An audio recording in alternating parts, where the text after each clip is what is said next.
真的是太舒服了。Hello， 大家好。上次我的车买回来之后，开过了1000多公里，一直没有出过远门。这个车也没有出现过什么大的问题，但是我们的车顶的避风条松动了，然后我用胶带把它绑住了。然后就是车头很不幸的是，不知道被谁刮了很大一个口子。我们看一下，你看，好大一条，整个车身也有一条印，看。鱼哭了水知道，魔哭了谁知道？我现在只能临时的用胶条把它固定住，然后等到12月份的时候来做一次大修。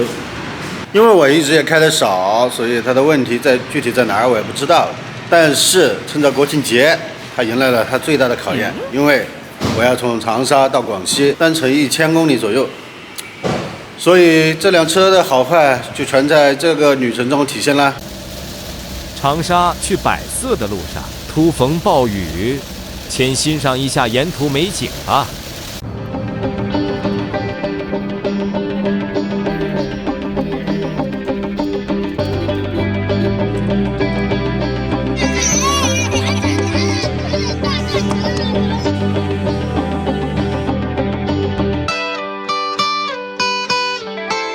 Hello， 兄弟们，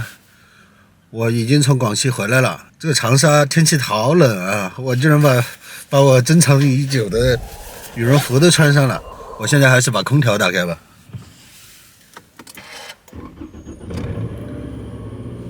虽然长沙很冷啊，但是广西天气是很热的。我去的那几天，国庆前4天吧，温度都在33度以上，晒了几天的大太阳。你看我这图上，我昨天晚上睡觉还能扯掉几块皮，这现在都有掉皮，你看。这次去广西呢，全程是自己开车，这也是我拿了驾照10几年之后第一次开车，所以大家知道这个挑战在哪里了。因为自己全程开车呢，所以路上很多时间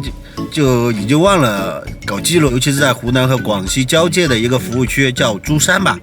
我们还在那儿吃了一点那个自热饭，其实也是一个非常好的体验。我直到离开湖南进入广西的时候才想起来给大家来拍个视频，所以这是这次旅行比较遗憾的一个地方。这是去外省开了这么多高速了，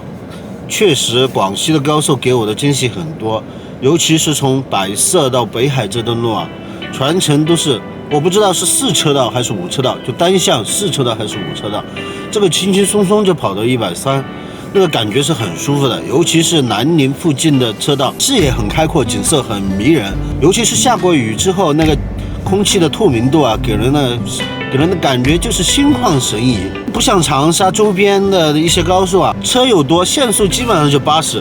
你想一下，如果限速是70、80的话，那开车顶多60就了不起了。所以我感觉呢，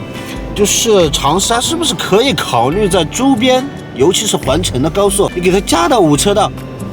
那长沙就不会显得肠梗阻了。现在你在长沙周边跑一跑，那真的跟便秘一样，跑不动的。这个到广西给我的感受是很深的，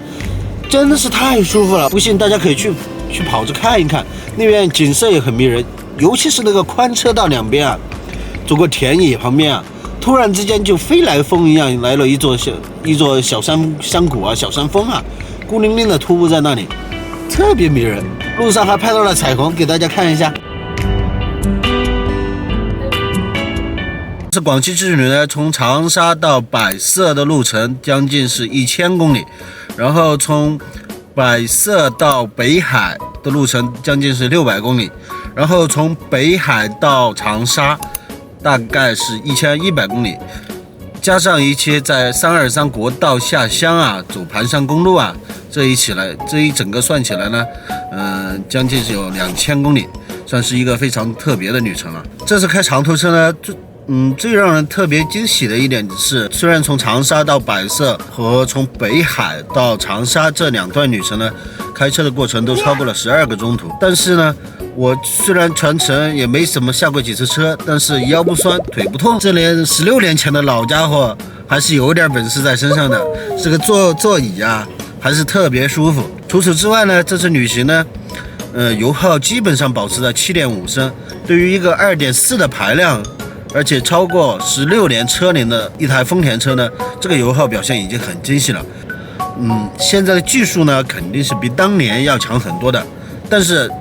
这个车居然能做到7.5升的油耗，我是没有想到的。现在显示的是8.2升的油，那是因为我到长沙已经来了几天了，在室内转了几圈，然后